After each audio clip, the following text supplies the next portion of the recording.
Everybody, welcome to the next installment of the California Fruit Wine Winemaker's Corner. If you notice something different in the background, that's because this week we got some new tanks in. So take a good look. I really should have moved that ladder out of the way. Cleaned up everything else besides the ladder, but whatever. That's how we do it here. So I wanted to go on to the next segment of what I think is important to learn about wine, and that is how wine is made.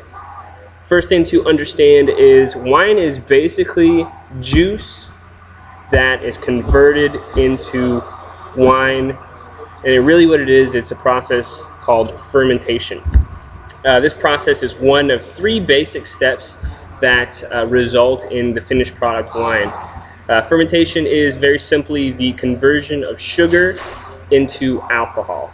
It also is going to impart some of their byproducts, some things that make wine, nuances, flavors. Yeast is very, very complex, and every single yeast strain is different, and you get different types of wine based on what yeast strain you use. But simply put, as the sugars in that juice get converted by the yeast into alcohol, that process is what they call vinification, or wine making, wine creation. And really, at the end of the day, it's only a part of wine creation. It's the alcohol production part of it. So that's step number one. Number two, second thing that happens with the winemaking process is the fermentation is completed. It takes about 2 weeks, maybe 3, depending on what strain of yeast, what the other conditions are during the fermentation, like the temperature and the acidity and the environment in which the yeast does their thing. But once again, the second stage after the 2 weeks of fermentation are done is clarification. So the wine is going to be cloudy at first. It's going to kind of have the flesh and the skins and some other components in it. And so every step of the way, what you're doing is you're clarifying the wine. And real quick, I want to see if I can get you guys to see what's going on behind me, because this is basically an entire setup, start to finish, of what wine goes through. The first step I have here is an open top fermenter. There's a reason it's not closed. All the other ones, the oxygen gets cut off during the fermentation process. But this one, we want oxygen in there because the yeast needs it. It likes to live on it, and without it, it can't do its thing, which is very good for us because it turns the sugar into alcohol. But after about a week, we transfer the juice from this vessel into the next vessel. And that's one type of clarification, because what gets left behind in this one is chunky, pulpy fruit that ultimately we use a press on, and we press the rest of the juices out, and we put in there. Now the juice that's in here is almost what you'd call unfiltered juice. It's pressed, it is liquidy, but it's cloudy. It's got that particulate in it. So as the fermentation finishes right there in the second tank, it ends up, after it's done, the sediment and the flesh fall to the bottom, and you transfer the even more clear wine from that one into the next tank. Now, in the case of white wine and fruit wine production, what happens is you also need to make sure that the wine, when it's in the bottle, is stable. Inside of it, it can create a haze if there's really high temperature swings. They call it heat stability and cold stability. With heat stability, you actually need to have something in there to pull out the proteins that create that type of haze, and we call those finding agents, clarifying agents. And the most commonly used clarifying agent is bentonite. That's what we use. So once again, the first tank over here, we have primary fermentation. It's the first week of the process. It goes into here for another week or maybe week and a half. It finishes the fermentation. We actually control the temperature, and we drop it down to 29 degrees, even below freezing. And the yeast fall out of suspension, leaves a little residual sugar. And then at that point, we transfer it into this one, which is really the vessel for the finding agents. The bentonite does its work within a couple of days. It draws those proteins that will create that haze over time in the bottle, and it takes it to the bottom. And so when you transfer it from that third tank to the fourth tank, what you have on your hands is finished wine.